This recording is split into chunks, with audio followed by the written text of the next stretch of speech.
What are personal injury settlements?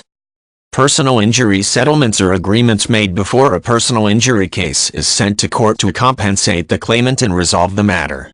In a settlement, the respondent agrees to pay a set amount and the claimant abandons future claims related to the case. If both sides can reach an agreement, a contract will be signed to finalize the arrangement and the case will be dropped before it arrives in court.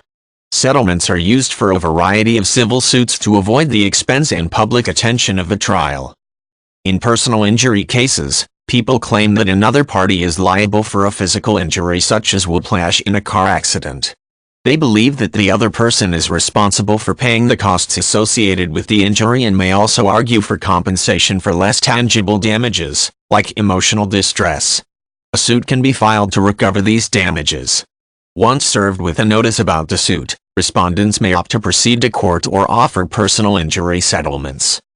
People are more likely to be offered personal injury settlements when a respondent knows that a court will likely find liability and award a high fee to compensate the claimant for damages. If there is doubt about how the case will proceed, there is no advantage to proposing a settlement, as it may be possible to avoid liability altogether and not have to pay anything. Respondents may also think about how the claims being made will reflect on their reputation. There may be an advantage in reaching an out-of-court settlement to avoid attracting the notice of the public with a controversial matter. In personal injury settlements, the respondent in the case agrees to pay a set amount of money, usually determined by looking at the costs directly associated with the claim and considering whether additional compensation for issues like pain and suffering might be needed. The claimant, by accepting the settlement, waives the right to take the case to court in the future, as the matter is considered resolved.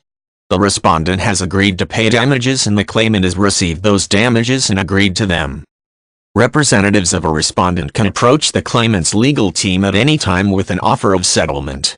The team will review it, discuss the matter with the defendant, and respond. They may refuse the offer, preferring to take their chances in court. They can also counter-offer with new terms. Rarely, people may accept a settlement outright. Since respondents usually start low in offers for personal injury settlements, accepting the first offer is not generally advised, as it may be possible to get better terms.